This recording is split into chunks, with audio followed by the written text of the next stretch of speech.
Welcome to all of you. और आज दो इम्पॉर्टेंट क्वेश्चंस हमारे सामने हैं। पहला है कि क्या sir camel milk cow's milk के कंपैरिजन में बेटर है ऑटिज़म की बिहेवियरल प्रॉब्लम्स को कम करने में।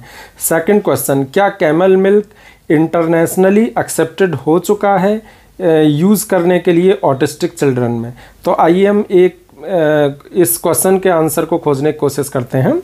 तो लेटेस्ट जो 2 से 3 रिसर्च हुई हैं उनमें कैमल मिल्क का यूज़ किया गया। इज़राइल से वो मिल्क पास्चराइज्ड कर करके मंगाया गया और उसको यूज़ किया गया। तो ये देखा गया कि कैमल मिल्क का यूज़ करने पर बच्चों में 3 सिम्टम्स में, स्टिम्स में, स्लीप प्रॉब्लम्स में और स्टमक प्रॉब्लम्स में इम्प्रूवमेंट देखा गया बच्चे के अंदर, और सिग्निफिकेंट इम्प्रूवमेंट देखे गए। लेकिन ये जो स्टडी की गई थी इनमें GFCF डाइट भी साथ में दी जा रही थी, यानी gluten free casein free diet. तो ये कॉम्बिनेशन ऑफ इफ़ेक्ट रहा होगा। आइसोलेटेड स्टडी इस चीज़ पर अभी नहीं हुई है। अभी आइसोलेटेड स्टडी केवल कैमल मिल्क पर चल रही हैं जिनके रिज़ल्ट अभी आने बाकी हैं। तो हम एज ए रिकमेंडेशन ये अभी नहीं कह सकते कि कैमल मिल्क का यूज़ ऑटिज़म में बिहेवियरल सिम्टम्स को यूज़ करने के लिए कर दिया गया है। तो ऐसा अभी नहीं है।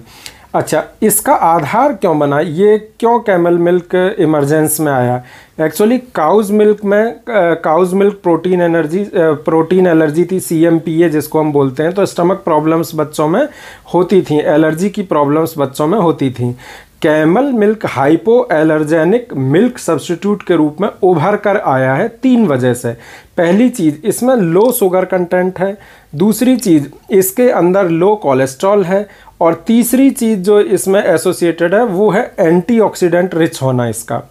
तो जैसा कि आप जानते हैं कि ऑटिज़म में भी जब हम लोग डाइटरी एडवाइस देते हैं तो बच्चे को ये तीनों चीज़ रिकमेंड करते हैं, लो शुगर, लो कोलेस्ट्रॉल और हाई एंटीऑक्सीडेंट लेवल। क्योंकि ऑटिस्टिक बच्चों के ब्रेन में वैसे भी ऑक्सीडेटिव स्ट्रेस बहुत हाई लेवल का होता है, ठीक है ना। तो इसीलिए एंटीऑक्सीडेंट जो है वहाँ पे हमें बेनिफिट करते हैं। तो ये इस वजह से ये कैमल मिल्क जो है एक बेटर सब्स्टिट्यूट के रूप में उभरा है, जिसमें अभी रिसर्च जारी है। इन रिसर्च का अभी कोई फाइनल कंक्लूजन नहीं आया है। और ये देखा गया है कि ये 3 सिम्टम्स, इन्हीं 3 सिम्टम्स में इनका विशेष इफेक्ट देखा गया है। तो ऐसा कहना कि कैमल मिल्क आपको कल से जाना है, कैमल मिल्क सर्च करना शुरू कर देना है, ये गलत है। अभी इस पर रिसर्च आनी बकाया है, क्योंकि जो रिसर्च की गई हैं 3, उनमें GFCF डाइट का भी पैरेलल में यूज़ किया जा रहा था। तो अब ये हम कैसे कह दें कि GFCF डाइट से ये चीज़ में मतलब इम्प्रूवमेंट देखा गया है बिहेवियरल सिम्टम्स में, या आइसोलेटेड कैमल मिल्क के थ्रू देखा गया है, ठीक है ना। तो इसीलिए अब आइसोलेटेड रिसर्च इस चीज़ पर होनी आगे ज़रूरी है, तभी हम इसको as a recommended dietary substitute ले पाएंगे एक मिल्क अल्टरनेट के रूप में, तभी हम इसको एक्सेप्ट कर पाएंगे, ठीक है।